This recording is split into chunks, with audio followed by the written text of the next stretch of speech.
He's like, I'll make a deal with you, Mr. Brandt. If you complete this boot camp, and if you're one of the top boots there, I'll drop you from probation, waive your balance, and let you join the military. He's like, do we have a deal? And I was like, yes, sir, we have a deal. That's what I'm talking about. You know? Alright, so they sent me to this boot camp place, this corrupt little place in Poteet, Texas, about 20 miles south of San Antonio, called Zero Tolerance. And there was zero tolerance at this place. The first day there was one of the worst days of my life, right?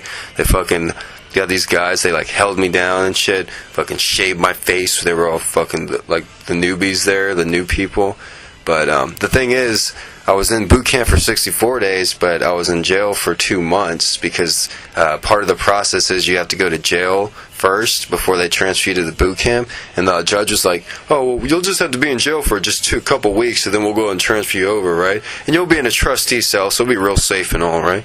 Alright, so I'm in this like trustee cell in the jail, and I'm supposed to be leaving in 2 weeks. And the trustee cell is you work, you have like an 8-hour job being a trustee, and you get 3 days for one. It's for like, you know, people with tickets or nonviolent crimes, and they put you all in the basement of the Bexar County Jail. Right, so I'm in the basement. There's like all these like magazines and books to read, and like it was like all interesting. It was very diverse, and everybody was like integrated. There wasn't any segregation like, you know, I saw on TV and shit.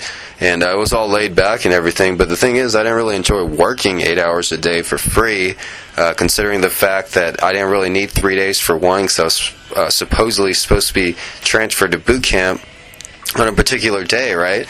And so I tell that to the guy. I'm like, oh, well, I don't really want to work for free or anything because I'm supposed to leave the same day, so I don't really need to work. Like, he gets all pissed off, the guard, like, that's in charge or whatever, behind the desk. He's like, you don't want to work? We'll send you up to the top floor. You won't be working up there. Everybody's catching the chain up there.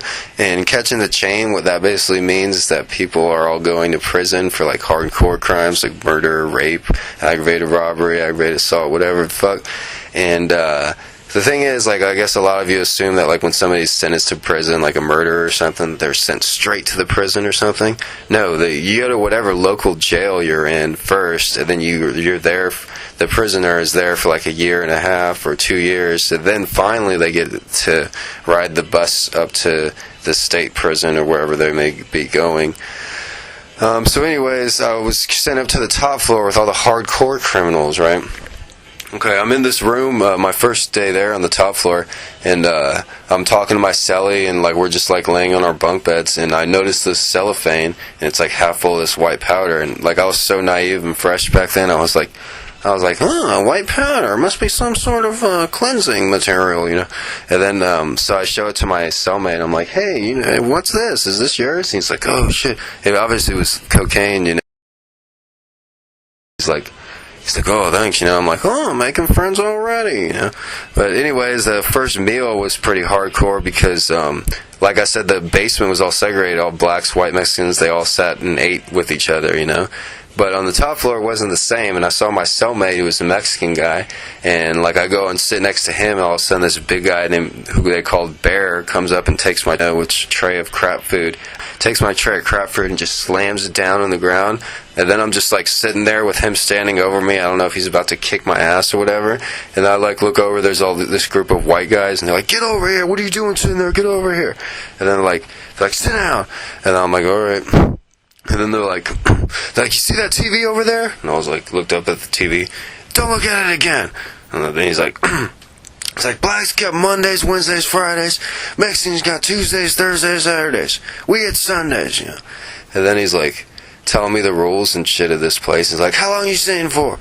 And then they're like, what? You're not even going to jail? You're not even going to prison? You know, and then like, anyways, I got through that. I was there for like 2 months. They like forgot about me and shit. It was so crazy, man. Like when my brother came to visit me, like in the glass, like on the TV, we were like laughing our asses off. We're like, ha ha, I'm in jail, ha ha.